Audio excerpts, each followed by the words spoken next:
kicking out customer service at every level of Metro. It's pretty cool. It's very cool, actually. The plan also provides general guidance to Metro management, employees, and response partners. Evacuations, we do provide assistance with evacuations. The first thing that we have to remind our partners about is that our buses are about a foot off the ground. So we're not going to drive into flood waters. But what we also do, we have high water vehicles now, even though the city uses dump trucks and everything else. We've got some of our own high water vehicles, but we've also contracted and worked with the school districts to take our bus operators who are very good at driving and know every back street you can possibly imagine and get them in a school bus. Don't go anywhere. What was it? There's a tax day flood. I'm totally off track, stories. I remember I was at Cavalcade in 59. The tax day floods were just really taking water everywhere. There's a set of railroad tracks over there. And I happened to know that it dips down in between, but the water filled up all the space in between. And I'm on my work truck, I'm thinking, I'm gonna go around. The guy pulled up a brand new Camaro right next to me, still had a paper things. He gunned it. I mean, he gunned it. Made it about halfway there, water all the way to the mirrors. And I'm thinking I'm gonna have to go out there and help him. But he got out and he looked beat down and kind of laughed a little bit. I hate to admit it. So if I want to say one thing about flood waters, don't drive them. Unless you have the right vehicle for the right job, I wouldn't push it a lot. Yeah, I can't even tell you how many times I see it every time it floods. Going into that, if you work and live in Houston, Humboldt, Atascocita, Kingwood, Sugar Land, I don't know if I've ever experienced two flood events that are the same. It seems like they're different every single time. Different roads, different freeways, everything floods differently. It's just like, wow. They keep us on our toes. I do have some bags here. Houston Transtar. Has anybody ever heard of Houston Transtar before? Yes. Okay. If you've been lucky, you've actually visited the facility. I've got some freebies and some bags, and during COVID, they don't do the tourists right now, but once they do, you really have to check it out. It's basically a traffic and emergency management facility, and it looks like NASA. And I do want to point out, because occasionally people say, wait a minute, they have all these cameras all over the freeway. What are they recording? And I can assure you they're not recording anything, but they don't have the budget to maintain that kind of hardware. What it is it's a real-time camera. When they have all these crashes, and we're talking 1,000 crashes a day on the freeways, they zoom in and they can have a look and help the first responders kind of figure out what's going on and make sure they get to the right area. TrainStar? TrainStar? Is that on TrainStar? That's in TrainStar. TrainStar has the big giant screens, and at TrainStar we've got TestDOT, we've got Metro, we've got Harris County, we've got the City of Houston. During actual activation events, we'll have feds and Red Cross and the food bank and everybody else will have it. No, absolutely. Just making sure, honestly, making sure that the continuity of operations for whatever's happening, whether it's a local bakery or Metro or the City of Houston, is still moving. I can't tell you how many times that Metro or ourselves have relied on small businesses just to make sure that we're feeding people during an emergency, or bedding, or any hotels. We've done that. We've definitely done that. After on this page, it's all about safety. Down at the bottom, we do work out evacuations though. During Harvey, we did roughly 15,000. I think I probably handled well over 1,500 myself, just from being at the right spot, or the wrong spot, however you want to look at it. But one thing a lot of people in the community don't realize that we do is we provide cooling stations for firefighters. So if they're battling a 3-alarm fire inside of town, basically we'll put some buses there and have the firefighters come in and be able to cool off and rest while they're getting ready to go back in. And those buses can get pretty cold, so nobody's usually mad at us, let's put it that way. Special events, I've literally worked every one of these events. and some of them twice. Rodeo, that's a regular day, every year thing. I heard that this year they kicked it back a couple of months, but we're still going to do it. I'm excited about that. Sure, Super Bowl was cool. There was people downtown, but the most amazing event that I was a witness to was the World Series. Was anybody downtown during the World Series? So you're a bunch of smart people. But Yeah. I was standing on a rail platform while the game was going on. And for the 3 miles that I could see was nothing but people walking towards downtown. They estimated some 100 and something thousand people walked downtown. It was like a movie. It was unlike anything I've ever seen. I mean, I was older, I've seen a lot of crazy stuff. That image of 100,000 people walking towards you was unreal. The next page actually says, emergency management plan. We've already been talking about continuity of operations. And that's pretty important. Metro takes it pretty serious. Every year we review one of these documents. The next year we review the alternate document. Constantly. It's basically a living document, so it's growing all the time. And Metro itself changes. Just this year, one of the backbones, let me rephrase that, because I think that there's a lot of backbones at Metro. Tim Kelly was one of our big dogs, been there the entire time, did everything from emergency management to police to their customer service. He, after 40 years, finally put it into retirement. And after that, everything shifted. So now we got to take these documents and remodify them, make sure everything fit for the individual taking over. And one thing I will say, I've worked in a lot of organizations and several governments, and I have never met or been privy to a leader like our CEO. Thomas Lambert was at one time the chief of police for Metro. He was the executive vice president. He was just a regular cop at one point, but he is such a cult of personality. I say that in a good way. That you can walk down the street, you could be a cleaner for Metro, one of the 4,000 people, he knows your name. He will pat you on the back. Yeah, it's amazing me how many times he's recognized me just in random events, eating lunch downtown. And he'll take a moment, he'll stop, and he'll say hi to you. And just, he lets you know that he's a real individual. Not only that, he's ridiculously intelligent. He can listen to 5 people speak and bam, there it is.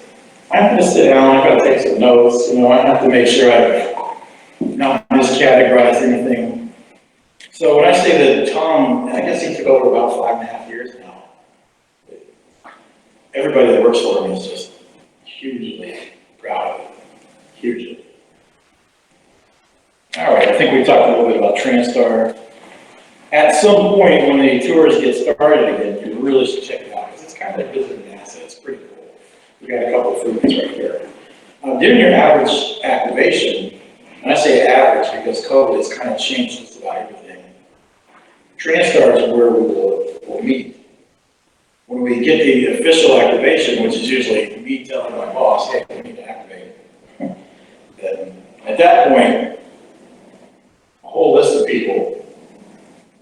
And this, just a few months ago, my whole awareness of who was important, because clearly everybody plays a role when there's an emergency going on. But has anybody ever had a website associated with your business? There's a lot of crazy stuff that happens online. And I can tell you, watching our social media folks in our Emergency Operations Center, I could have swore they were United States Army intelligence warfare people, the way they were just, because sometimes people will say things that are not accurate or, completely off the wall, and how do you handle that without just completely looking crazy or a bad guy or inappropriate? These folks are good. So clearly we have leadership that show up. We'll have safety, because safety has to have an opinion and a perspective on just about everything. Because I come up with some great ideas. Sometimes I need to check in with somebody next to me because it could be a whole slew of things I didn't think about, which happens on occasion. Customer service, media, procurement because stuff, we all need stuff. You don't want to forget the people who get your stuff, especially if it happens to be fuel for your buses or, food. You gotta pay for it, finance, it happens. Metro itself, lost my there. During an actual, let's say a hurricane event, during Hurricane Laura, we tried something new. We actually tried a partial virtual activation, and then we still had all the people who have intimate control of bus operation and safety in the room. I, of course, was in the room because no matter what, I'll be at work. That's just, what happens. But we were tracking when the National Weather Service, and my buddy Dan Riley at the National Weather Service, when he says there's something tracking our way, we immediately start taking note of it. And here on paper, to make it pretty, it says 120 hours we start monitoring. But I can assure you, the second that it comes off of Africa, we're already kind of taking note, is this going to develop into something bigger as it swishes around and comes up into the Gulf. It's a definite. Interesting fact that if you're watching the tracks, because they always make it pretty, a track can actually wiggle back and forth up to 300 miles in a 12-hour period. And I can honestly say I'm very excited with the software, the supercomputers they've got working on it. Things are pretty accurate. I think just about everything this year hit relatively close to where they thought it was. Because I remember 15, 20 years ago, it was more of a, what's going to happen. During your actual normal activation, I'll be sitting in my office or in the actual emergency operation room, which is only about half as big as this room. We keep it small on purpose. You don't want too many people in there, but at the same time, we might be talking about confidential information and, gotta keep it kind of locked down a little bit. But conference calls. If you don't like being on conference calls, do not get on emergency management because let me tell you, I cannot tell you how many conference calls I had during Hurricane Laura. And that in itself was a good opportunity for us because like Harvey was a flood. It rained and it rained and it rained, but we didn't get any heavy, really.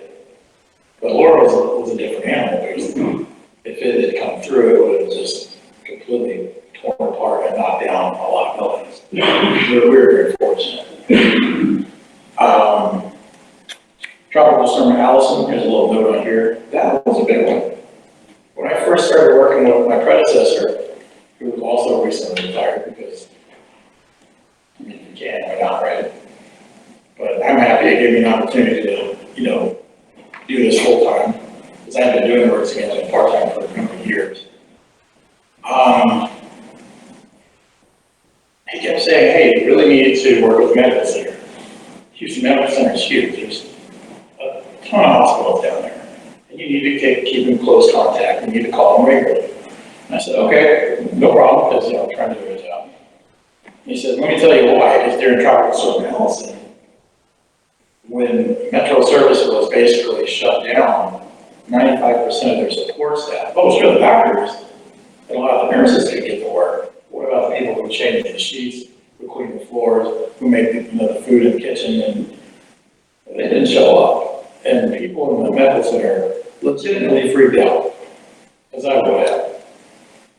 And ever since then, we worked absolutely hand in hand with the medical center. And if a fly sneezes 40 miles out of Galveston, they're more than happy for me to tell them about it. And so just this week, we're expecting some rain, so I put a weather alert out. I sent it to them as well. Just keep them in the loop. Our EOC, there are cooler ones. There's one in Texas A&M that's really fascinating. TEEX does a lot of training. I don't know if you're familiar with TEEX, but they do a lot of really cool training. I actually recently just got out of the TEEX class, and when I saw the emergency operation center, my phone was looking for it. And I immediately started requesting them to upgrade ours, and I got some chocolates, but I think I'm making headway. Somebody asked me, how much coffee do you make during activation? And I laughed and I said, look, I will make the first lot, and then you're making the other ones. The only people who are immune to that is pretty much our CEO, Tom. We don't, and he'll just try to sneak around the corner and make coffee, and we'll settle down. We'll chastise him in a friendly kind of way. The two pictures we have here are kind of funny, because if you take a look at these pictures, there's one where Metro leadership is talking to each other, and, you know, they're making, and let me be frank, they make big decisions. Policy, direction, what they say is what the rest of us do. But on the next picture, this is all the worker aides, myself included, huddled down trying to figure out, well, now how are we going to make this work? It's all about solving puzzles, it's all about jumping the groups. How are we going to get X over Y? And frankly, I've been absolutely amazed being a Metro emergency man. Where's your EOC at for Metro? It's at Houston Transit. We're right there in the building. It says, One of the little rooms? well, yeah. I'd say it's a conference. It's roughly a conference room. Yeah. On the second floor, we have a wall of windows opened up to the big floor where they have all the big screens and stuff, so we can monitor what they're doing as well as what we're doing, which is kind of cool. Here on the page it says activations 2017 through 2018. I promise you we've done as many from 2018 to 2019 to 2000. It's just there's always something happening. The minute that Metro does not plan for an event or activity, something blows up. And even when blades blow up in plants, we've had several plant fires or explosions, we'll often offer our assistance, like with firefighters or, you know, potential evacuations, whatever we can do to help our partners. Because the one thing about being in emergency management, it's constantly about your partner. Constantly about the partners. I mean, it doesn't matter at what aspect, at some point I will need your assistance, or you may need my assistance. So some of the evacuations that we do, some of them are super mundane. Like last week we had a train breakdown. What do you do when there's a train broken down? You get a bus or a series of buses and you shuttle people around to the next stop. That is one technical form of evacuation. Being out in West Houston, loading up people getting off of high water trucks and taking them downtown. That's another evacuation. I'm very familiar with that one. The only total evacuation service that we performed was during 9/11. That was downtown. And basically we started about 9 o'clock in the morning, and by 11:30 we were done. It's because a lot of things were locked down at that point. I feel like we're kind of reason to this, but here's a photo that everybody saw on paper. The iconic photo of Harvey. I mean, I like that picture, but at this point I'm just like, okay. It's a bad memory. We did other stuff. This plan was actually a 20-year-old plan. A lot of people think, oh, did you just come up with that last minute? I did not. A wiser person and individual like myself did 20 years ago. And this is the first event that we had that we could actually put it in practice. And it saved us a ton of money. Because Metro, in effect, yeah, we're government, but our money is everybody else's money. And when we have to replace something, people want to know why and how and what actions did you take to remediate and make sure it doesn't happen again. You get reimbursed for your services through the state, or? It depends on what's happening. If we assist a partner and it's a legitimate evacuation or emergency, we can get reimbursed if we've kept all the forms and all the, I'm sure you're very familiar with the tons of different forms, federal forms that you need to keep. So we cheated. But I mean, what we do now is we bought a software program that helps us keep track of all those forms. And when one person from procurement updates it, and one person from operations updates it, they'll all combine. Because during Harvey, we were sitting in a room about this size with 6,000 stick-up notes, trying to put them all on one page, and it was a pain. We're not ever doing that again. I'll pay for it myself if I have to. The next page, this is over near 59 in the North Loop. We've got a huge bus operating facility over there in Cashmere. And while we were lucky that Cashmere internally didn't get flooded, everything around Cashmere got flooded. It was like an island.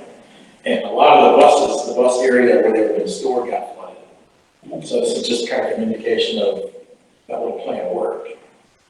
And I see that picture of the bus in the park, is that what that is? yep. We started parking the day ahead, the day before. We started parking them the day before and kept going right up until it started raining. At that point, we had everybody report to their appropriate locations and hunker down just because you don't know what's going to happen. Now, I did not make this drive, but our old emergency management coordinator did. And I do remember, as I was looking on the map, the only way to get to Kingwood for at least a day was going up out West Houston, I-10, all the way around 99, hitting Farm Road 13, 14, and then Farm Road 494, and then down. I mean, 59. it's just amazing. I've got a funny story. Let's see. One thing for individuals and communities, you can sign up for emergency alerts, not just with Metro, but Harris County, City of Houston. It's just a good way to keep tabs on what's happening regionally. We have our own alert system for riders, let them know, hey, there's something going on, you need to be aware, avoid such and such route. High water vehicles, we got excited, and so we have a bunch of deuce and a halves, which are really great. I mean, they're old. We have a bunch of great mechanics, so we fixed them up, repainted them. They look pretty nice. It didn't take 15 minutes in a hurry for one of our operations folks to drive a Humvee right into a waist-high water, not realizing that you have to turn off the radiator fan. Yeah, that was exciting. They heard about it. But really, I think that in essence, it doesn't matter if you do emergency management in a hospital or the city or Metro or a hotel. It's all about continuity. It's all about working with your partners and making sure people stay safe. I totally believe that. I hope it went fairly well. Usually I will go over very, very boring stuff like grinder safety, ladder safety, but it's important. You know, that one individual falling off the ladder costs a lot of money. Anyway, thank you very much for letting me speak. Got some previous questions. You mentioned that you had to make some adjustments due to COVID. What were some of the adjustments that were made? Well, we initially would always pull in people during activations and basically make them have a seat at the table or in another room. At this point, we have key individuals who respond and report to TransStar, and other people will basically be virtual. And we test that out pretty regularly because what you don't want to do is assign a bunch of people to virtual response and then have the power go out and then have no way to get a hold of them. So we work with AT&T and a couple other organizations to make sure that we get the good stuff. Yes, sir. Question, I keep up with Metro daily, I guess, they send me an email from day, and just about every day there's one or two Metro employees that they report at home. Yes, sir. But you have 4,000 employees, so do y'all consider that you're having more than normal COVID cases, or is it pretty much with the normal population? I'd say it was pretty average, actually. When you consider the job of being a bus operator, at this point, what we've done is we've taken plexiglass shields and they're pretty much sitting inside the box, which is good because, you know, particles and everything else can theoretically affecting the COVID, but ever since we've taken those steps, we've noticed that numbers have gone down. But I wouldn't say that we're seeing an unusually high number, but we take a lot of precautions. And people themselves, cleaners, bus operators, are very keen to make sure that we're taking those precautions. Thank you. The only service that you have to Kingwood is the park and ride, right? I believe so. What about the Metro Lift? You got me. I heard that Metro Lift will work for the disabled people that are in Kingwood area. But I've never seen one of the buses here. I'm just wondering, is that true or not? Well, I don't know, I'll write it down and I'll find out. Yeah, I'd like to know, because I have a special needs person in my home, and we were told to sign up on, 211? That if we need to be evacuated for any reason, that Metro Lift will come and do that.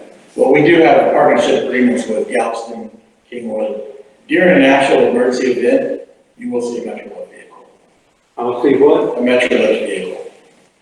I don't know if they'll come out here just to take you to the movies or the grocery store, but during an actual 211 event, we do have partnership agreements. Now, we're not gonna drive Metro Lift to San Antonio.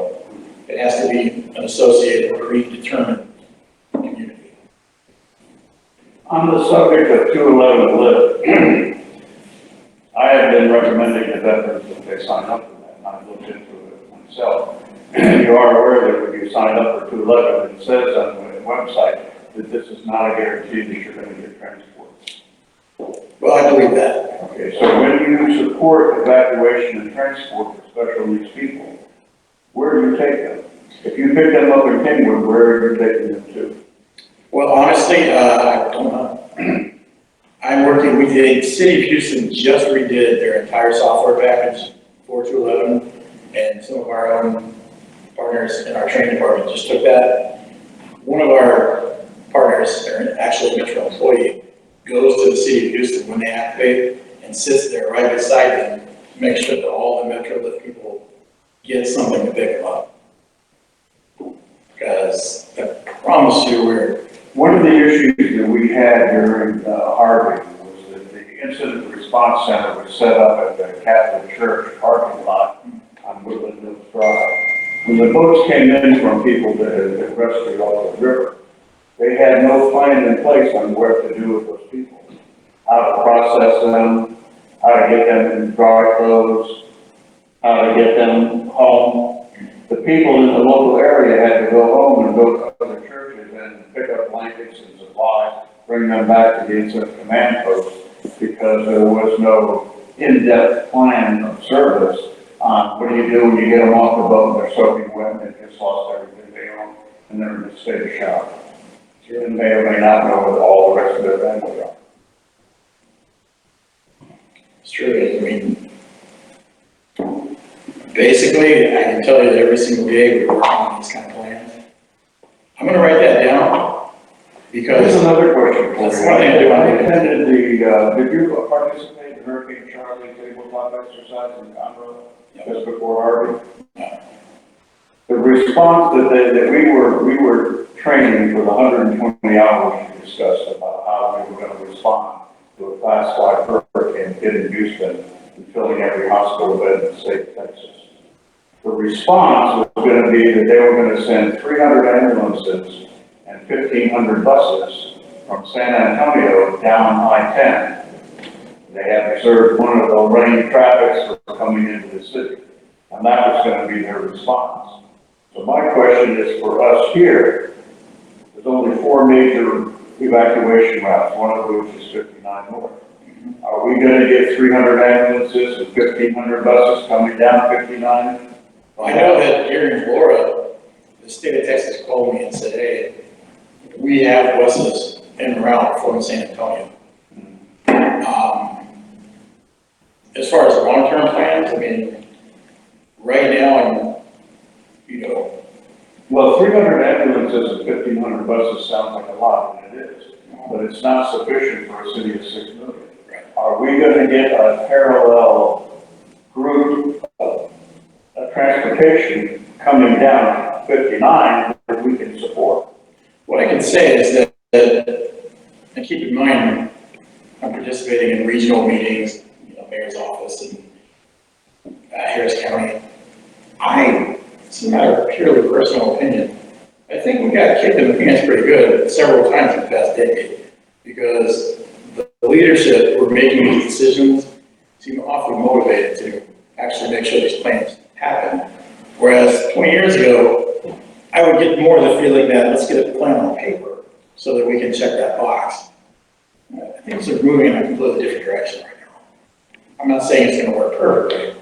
I'm saying people who are doing it seem to care that it's happening. I have one last question. You said your high water vehicles are deuce-and-a-half, or are they 5-ton trucks?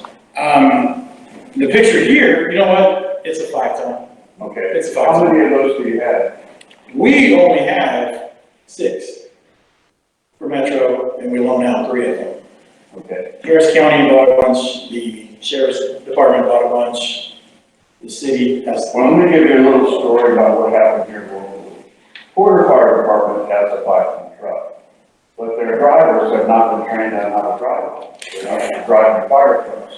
When they took the truck out onto the road, within just 15 minutes, the driver, who was an experienced fire truck driver, drove the 5-ton truck into a ditch and completely submerged it up to the cab. They thought the truck was going to be a complete loss. They ended up pulling the truck out. A military veteran came over, drained all the fluids out, refilled it, and the truck started right up. When they added the fire truck, it would have been a total loss. Now here's my point. Right now, Homeland Security is giving away 5-ton trucks for free to service agencies. Military bases around here have specialized training programs, train drivers how to drive those trucks through 6 feet of water. And those trucks are useful in that they can be used for rescue. They can also be used for bringing in and taking out supplies, taking out casualties, and at the end of the exercise, they help remove the debris. Those are free. You could have 200.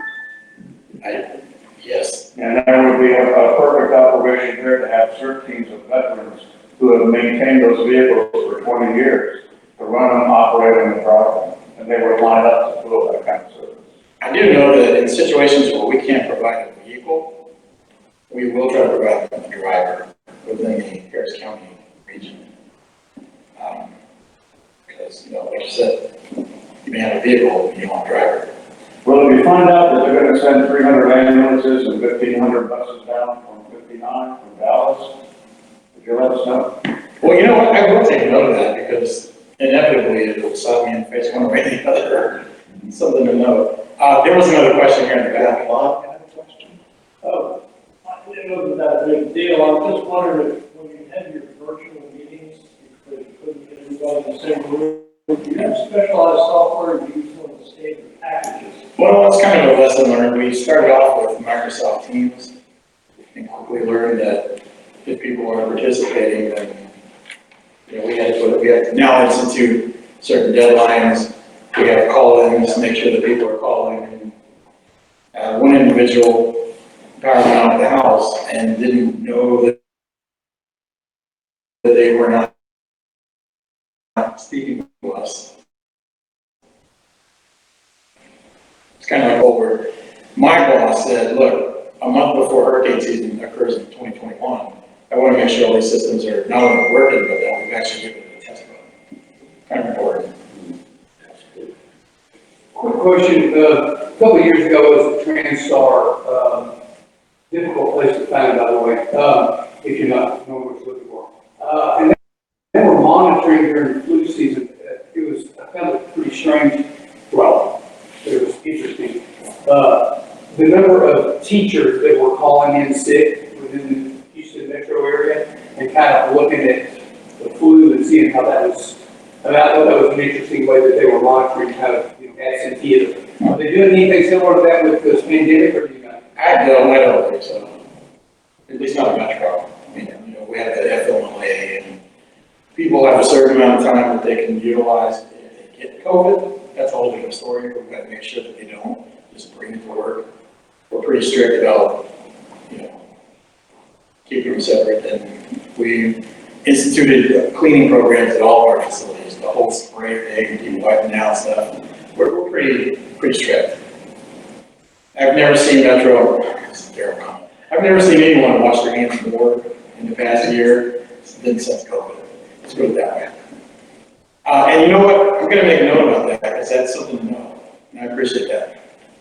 Well, we could use 100 here to take with a number, because all the glove water that comes down the San Jacinto watershed goes all the way up to the prisons city. Okay. Right, it all comes through here.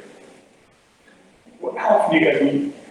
Every second Friday. Huntsville. Huntsville, the watershed goes all the way to Huntsville.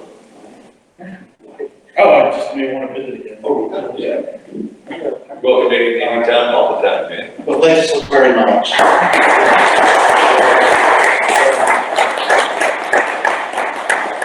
Well, I need to see, I love you, man. You use the word partnership. Yeah. And that's us, we don't have a membership. So this is not monthly dues, whatever. This is really a partnership, and through the partnership with people like you, we make our community ready, always, be at that ready stage. And that's us, that's what we do, that's our mission. So, as a token of appreciation, we have a little something. We for the camp. We like to support the people that support our community. So it's a gift certificate, lost Cajun, and Is this food? Because I'm gonna have to eat it for my. put it in your truck. Very good. Put it in your truck. Well, with this, if there's no other comments at this point, I'd like to maybe close. Well, thank you all. Thank you thank you for coming. Again, please mark your calendars, second Friday of every month at just 1 hour.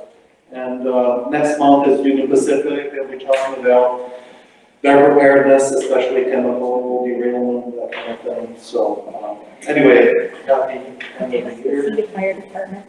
Excuse me. At Castle. Oh, yeah. And as of next month, we're going to meet at the Atascocita Fire Department again. Now that the COVID is over. And anyway, thank you. Happy end of the year. And see you in February. Thank you.